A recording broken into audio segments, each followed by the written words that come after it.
I'm a simple girl. Always have been. The first time I fell in love, my best friend told me, if a guy's a player, just get a new one. I took her advice to heart. My first boyfriend wasn't exactly faithful. He had this inseparable girl bro always hanging around. So I found another one. My second boyfriend wasn't great either. He practically lived in bars, and his phone was a graveyard of pretty girls' numbers. So I found another one. The third was still hung up on his old flame, a girl he could never forget. Just as I was about to start the hunt for number 4, my best friend kicked down my door and screamed at me, her voice cracking with desperation. The whole point of get a new one is that you dump the old one first? I just stared at her blankly. Oh, well, which one do you want? I can give you one. Growing up, I did what my parents told me. Now that I'm older, I do what my best friend Zoe tells me. My life has been a straight line of studying and exams. So, when I finally got into college, I decided it was time to spread my wings, challenge myself, get a boyfriend. I inherited my parents' good looks, so I wasn't exactly lacking in that department, but I had zero idea what to look for in a guy. For that, I consulted the expert, Zoe. She was trying on a new dress in front of the mirror, casually imparting all her wisdom. Guys are like dogs, Thea. You're too nice to them, and they don't know what to do with it. The best way to handle them is to keep them on their toes. A little pushback, then a little affection. Oh, and don't ever try to change a guy. If he's a player, just replace him. Keep replacing them until you find one you like. I sat on a small stool, dutifully taking notes and nodding thoughtfully. I sort of got it, but maybe not completely. If you're not satisfied, replace him. And so, just as I was getting ready to find my fourth replacement, my first one found me. He cornered me, his voice tight with anger. Thea, who are those two guys? Why are they telling everyone you're their girlfriend?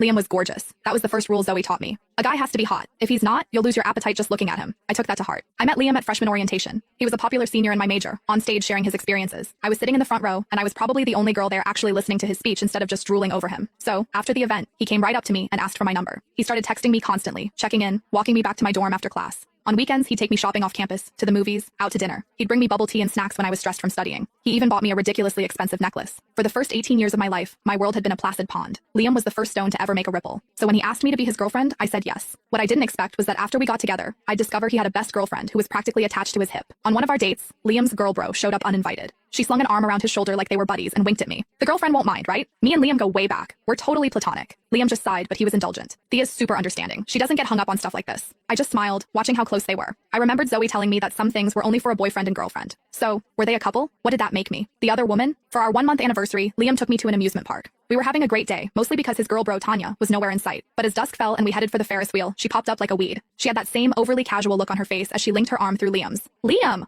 What a coincidence. You're here too? He smiled at her. Tanya, what are you doing here? Did you come by yourself? Yup, she said, her voice tinged with something sour. You know me. I can't stand hanging out with other girls. There's so much drama, and the guys were all busy today. They stood there chatting as if I didn't exist, as if I were just a stranger passing by. Finally, Liam seemed to remember me, though there wasn't a hint of apology on his face. Thea, Tanya's here by herself. Why don't we let her join us? At that, Tanya finally looked at me, plastering a look of regret on her face. Oh, the girlfriend. I didn't even see you there. You're not mad, are you? Tanya let out a little hiss. Liam and I are just friends. You really don't need to be so jealous about everything. I hadn't even said a word, and she was already painting me as the crazy, jealous girl. I smiled.